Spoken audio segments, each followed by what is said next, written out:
Yeah, delighted with the result.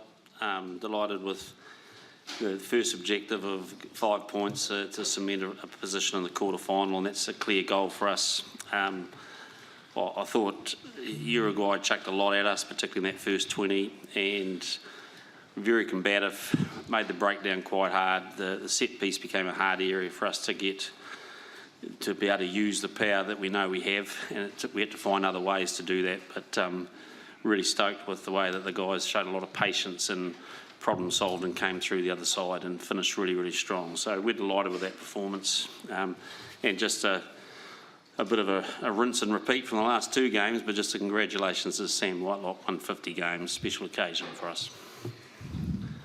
First question? Yes. Tout en haut. Can you raise your hand again, please? Yes. Merci. Hey Ian, Ollie here. Can you give us an update on Tyrell leaving early and also Fletcher coming off at the end as well? Fletcher was largely precautionary, just on his knee. Tyrell a little bit more serious, but we don't really know how bad it is. It looks like a medial. Doesn't look too bad, but got a bucket load of ice on his knee at the moment, and we'll look at that over the next 48 hours. Sam, just on that opening 20 minutes from a player's perspective, was it quite frustrating not to be able to get into the game the way you wanted to, and what do you put that slow start down to, do you think? Yeah, I suppose it was a little bit frustrating. I mean, we technically had 2 tries sort of brought back before our inaccuracies at the breakdown in regards to TMO picking up some neck rolls, and then we scrambled well to stop one of their tries. Look, they came with a lot of passion early. I think a lot of... I'll sort of go into any test match against any opposition and expect that the first 20 to 30 minutes is going to be tough regardless of history. Like, just everyone can get up and bring in intensity for so long. Our challenge was to stay patient and hopefully overcome that, and luckily we stuck to our guns, and that's what happened. Tout en haut au fond. Oui, exactement. Merci. Mr. Foster, Mr. Kane, my name is Felipe from Rugby. After losing the first match, you keep going on the group phase, and now you are in quarterfinals. For both, is this your best version in order to reach the objective of winning the Rugby World Cup? Thanks. Yeah, nice. I hope so. I think we've responded well from the first game. I think we took lots of lessons out of that, and I think we've dealt with each challenge that we've had in the meantime, and I believe we're growing our game to a point that we're ready to go into this quarter-final really well prepared. And clearly, whatever happens, whoever we play is going to be a massive game, but that's what quarter-final should be like. So we're ready. Hi, Chiron Preto from Reuters. Ian, just a question about your tight head prop. I mean, he got off. You said he was more serious, but how serious do you think it is? Are you confident that he can play the quarterfinals? I'll just repeat what I said. It said he's sitting in the shed with some ice on his knee. It looks like a medial.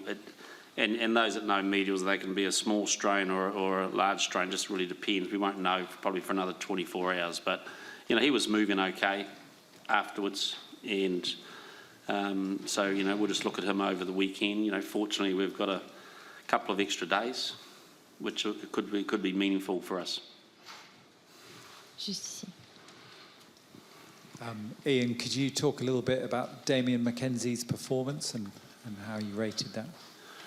He's going pretty good, and we were delighted with him last week, and I thought again this week he played well. It was a game of turnover ball, wasn't it? I kind of got the feeling that Barnsley wasn't too interested in setting scrums, so the game became a lot of turnover ball and turnover defence, and quite frankly, Damien's pretty good at that sort of stuff. But I thought he played really well, and then when he went into 10, he continued that. So he's a player. He continues to be important to us, and he's really putting his hand up. And is there any concern that 3 games in a row like this leaves you a bit short of those sort of really tight, hard test matches heading into a knockout game? Look, it is what it is. You know, we can't control things when it comes to the draw. You know, people weren't saying that after the French game. They were saying that we were struggling. And even before the Italian game, that was going to be a massive challenge for us. So I think we've put ourselves under pressure to play well. I think it's a very motivated team at the moment. We know we're not perfect. We've still got some areas to grow, but we're really confident in the areas that we think we need to be ready for going into a tight game. So, you know, there's different pathways, isn't there, to quarters, and some teams have a hard game beforehand. For us, that first 20 minutes was pretty tough, and we had to show a different sort of patience, but it is what it is, and, you know, at the end of the pool play, we're satisfied. Alors, le monsieur au milieu qui lève la main juste là. Oui, merci beaucoup. And just in terms of the rest of the squad, were there any other injuries, suggestions maybe Shannon Frizzell might have picked up something? No, they were all just tactical subs. And you're obviously in the quarterfinals now, you get to sit back and watch others take lumps out of each other. Do you have a preference of who you're going to play? I think you know my answer to that. No. I just don't want to put myself under any stress the next 3 days.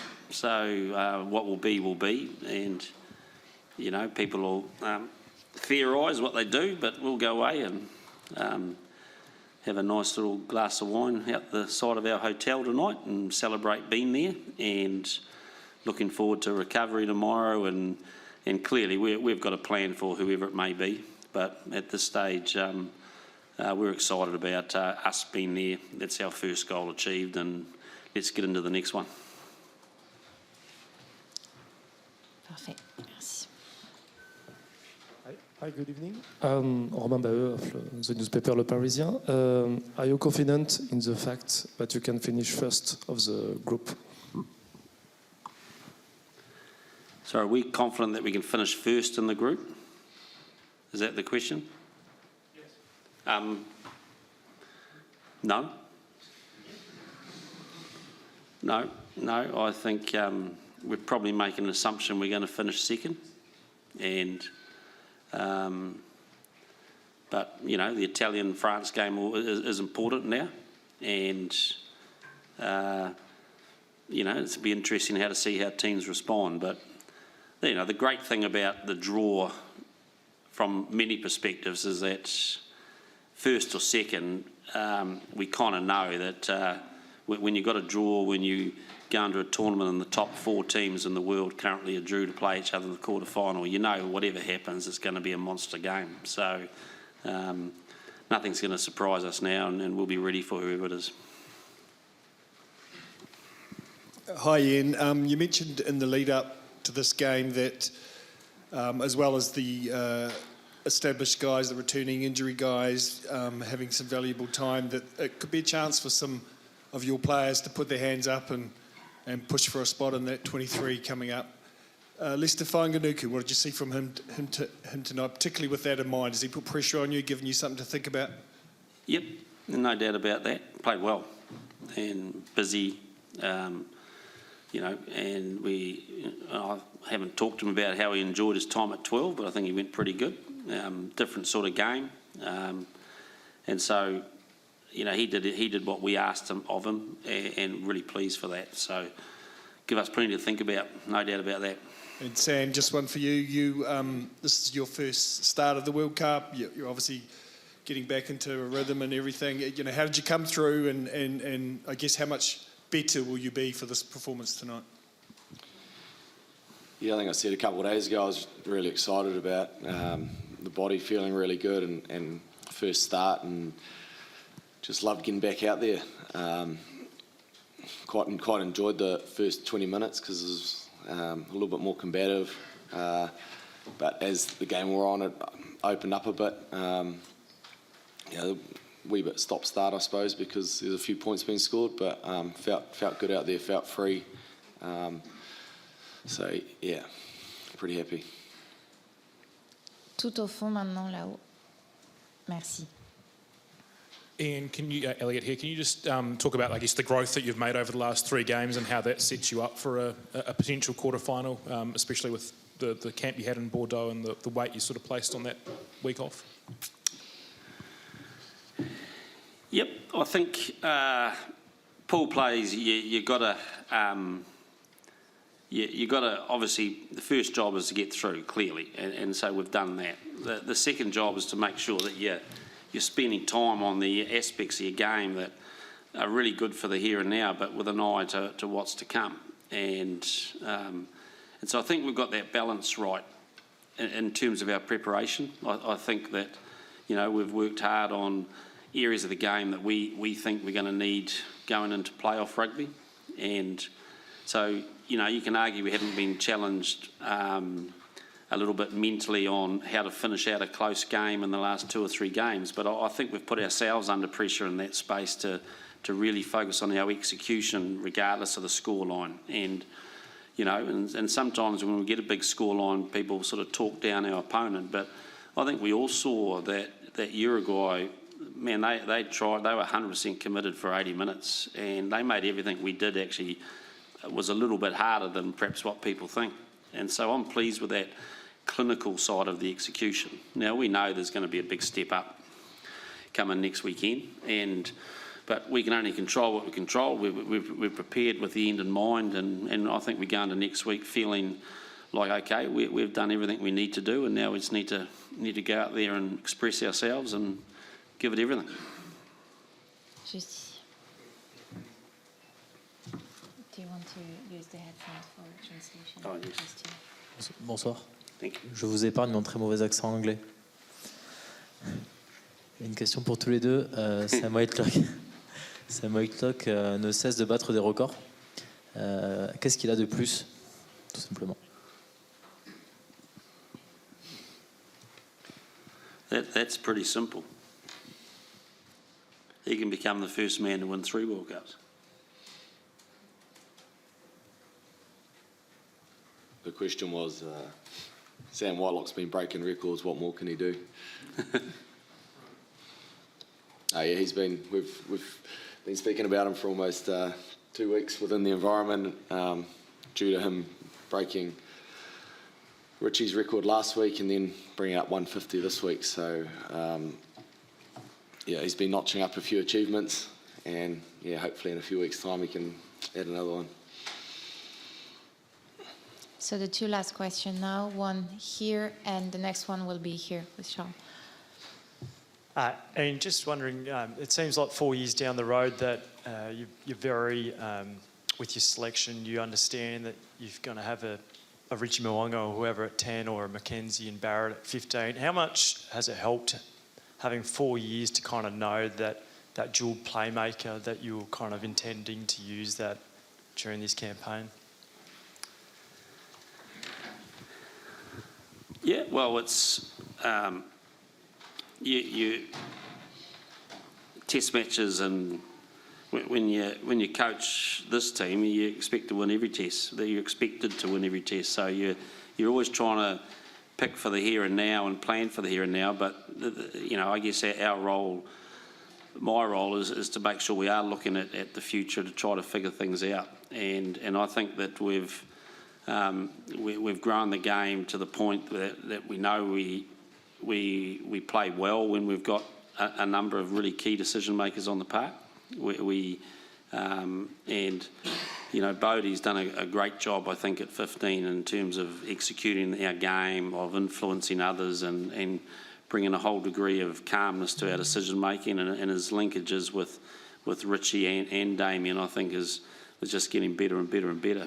So we're pleased, and it's a game that we want to play. But we do know that they can only flourish if we get that platform up front. And And so, you know, now we're seeing real growth in that part of our game, and that's the part we're going to need in the next, as we go forward in this tournament. And last question, please. Hi, Ian, I'm Charles from the Daily Telegraph here. Can I just ask you about goal kicking and conversions? We had three kickers tonight, and I think Bowden took over from Damien McKenzie, but Damien was still on the field. Was there anything in that, or was it just a sort of them sharing it around? Well, I asked Damien why he gave up the kicking tee when he kicked two really good ones, and he said, well, Aaron Smith was a water boy, and he told Damien that I'd given instructions he had to give up the kicking tee. So he was really grumpy with me, but I had him on and told him that actually I hadn't said a word to Nuggie, so he had a fight with Nuggie. But at the end of the day, I wanted Bodie to have a couple of goal kicks, just to keep him keep his eye. And Damien's kicking really well, Richie's kicking really well, and it was just a chance for Baz to have a couple, and he didn't look too bad either. But nothing sinister.